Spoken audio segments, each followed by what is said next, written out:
नमस्कार मंडळी, अलिबागची ट्रिप संपली आहे आमची आणि आता आम्ही निघालो आहेत आमच्या घरी. सकाळी सकाळी अनुरागने आम्हाला भिवंडी बस स्टँडला सोडले होते. मग वाडा बस मध्ये बसून आम्ही निघालोच होतो. तर मला भेटली होती माझी स्कूल मधली फ्रेंड, जिचं नाव आहे सोनम. मग सोनम सोबत गप्पा मारता मारता आम्ही वाडा कधी पोहोचलो समजलेच नाही. आणि मंडळी, आपण कितीही लांब कुठे फिरायला गेलो पण सुकून मात्र आपल्या घरी येऊनच भेटतो. घरी येऊन माझ्या दोन बच्चींना बघून मला खूप जास्त बरं वाटलं होतं, कारण की मला खूप जास्त आठवण येते टोकियो आणि स्मोकीची तिकडे अलिबागला. मला फिरायला जायला याच कारणामुळे कंटाळा येतो. जाताना एवढं सारं बॅग पॅक करायचं मुश्किल मध्ये आणि येताना परत ते ओपन करून सर्व सामान नीट लावून ठेवायचं. भाई, हाच मला प्रकार नाही आवडत. पण मंडळी, आपण काहीच करू शकत नाही, म्हणून आपली बॅग आपल्यालाच निस्तरून ठेवायची आहे. आज आम्ही घरी आलो होतो म्हणून बाबा मस्त फळं घेऊन आले होते माझ्या आवडीची. मला स्टार फ्रूट खूप जास्त आवडतात आणि चिकू वगैरे घेऊन आले होते आणि करवंद पण खूप जास्त आवडतं मला, तर बाबा घेऊन आले होते माझ्यासाठी. आणि मी नेहमी कोणतेही फ्रुट्स आणल्यानंतर आधी वॉश करून त्याला फ्रीज मध्ये व्यवस्थित ठेवून देते थंड होण्यासाठी. मंडळी, आजच्या दिवसात हा पसारा आवरून होईल का नाही मला काहीच माहिती, कारण हा वस्तू कुठे ठेवू कशा ठेवू मला काहीच समजत नव्हतं. मला डोकंच चालत नव्हतं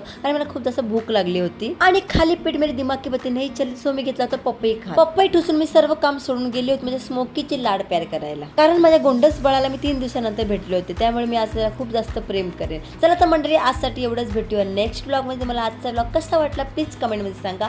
टाटा, बाय बाय.